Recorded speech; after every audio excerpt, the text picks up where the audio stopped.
Welcome back to the Vibe with Big Heavy Podcast News Edition. I got an update on Ruby FRANKS.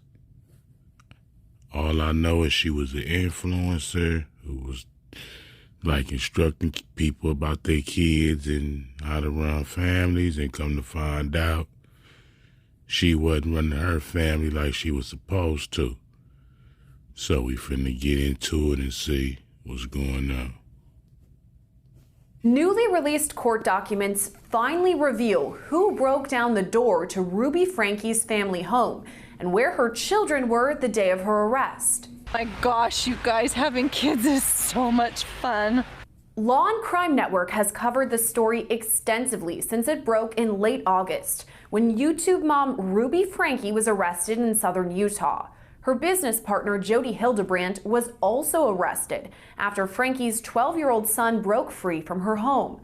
A neighbor called 911 reporting the boy. See, this what I don't get. They talk about us, y'all know what I'm talking about, and how we raise our kids and how our kids turn out to be and how our parenting is. But yet, they look like the Brady Bunch.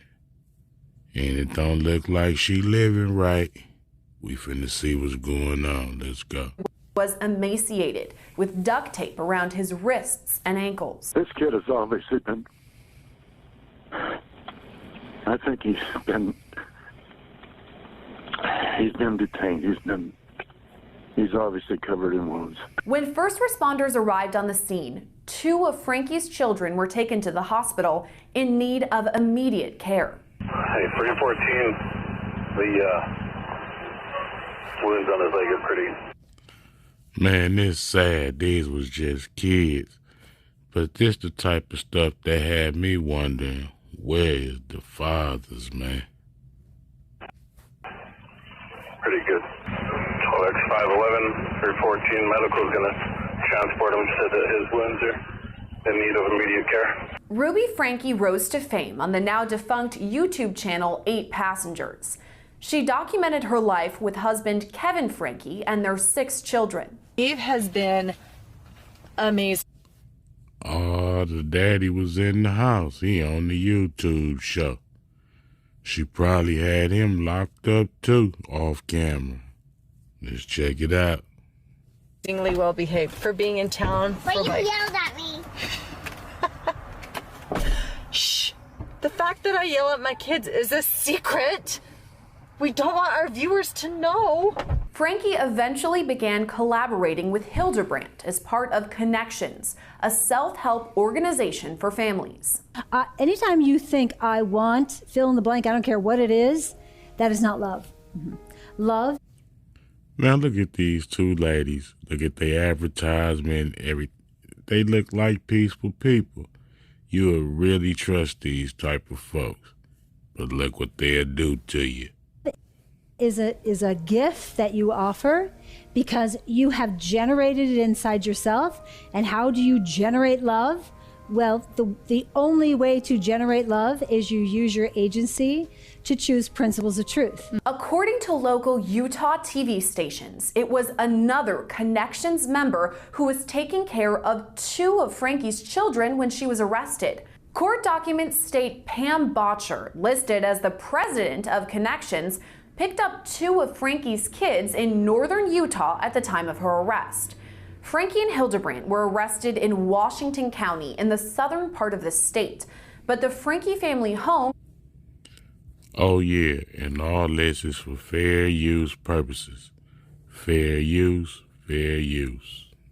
Let's go. Is in Utah County, about 4 hours north. That's where court documents say surveillance video showed Botcher pick up the 2 kids.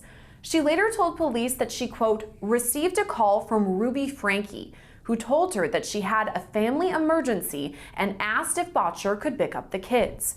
But before police tracked down the children, they went to the family home in Springville. Later, police obtained a search warrant for the Franke family home, knocking down the front door. But for weeks, that taped-up front door was a mystery. Law and Crime Network even reported on it.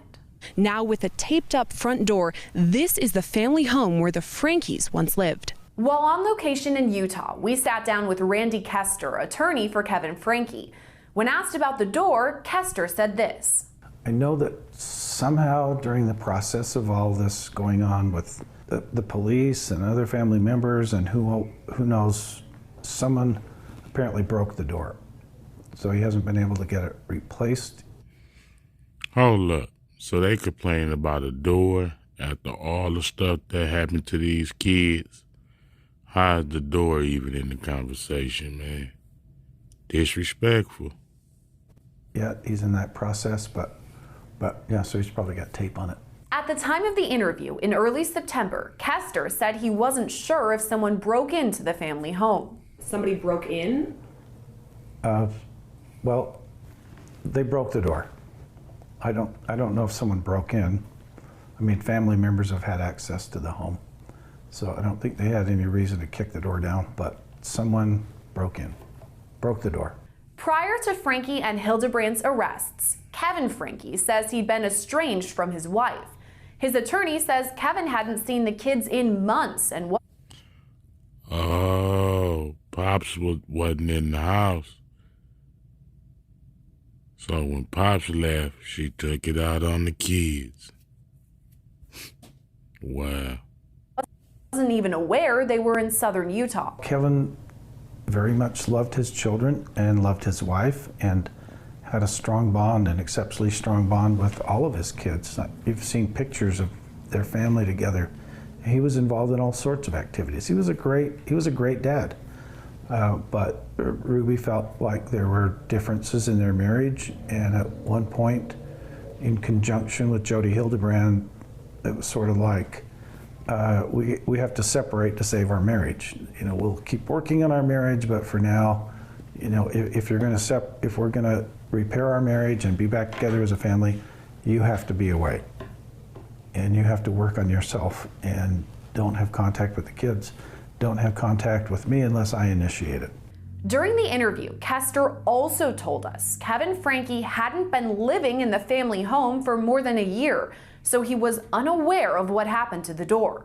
I honestly don't know. He doesn't know. He wasn't there. He didn't know. None of the neighbors have reported that anyone came over, that they saw anyone just damaging the door. So he just honestly doesn't know. No one's told him.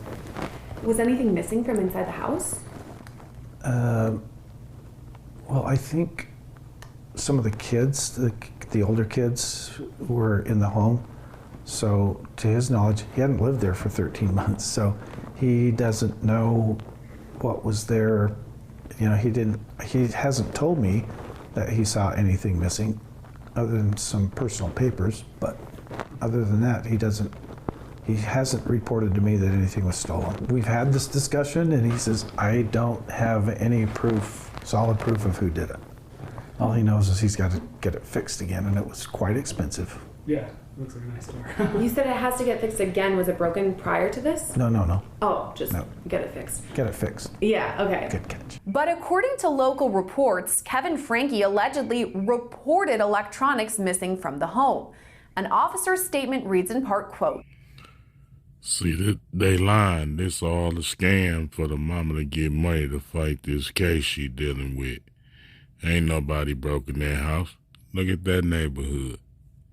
Let's go. Kevin stated that Sherry, his oldest daughter, was not allowed in the home and that he believes she entered unlawfully and he wants her charged with burglary. But according to a statement from Randy Kester this week, that's not the case.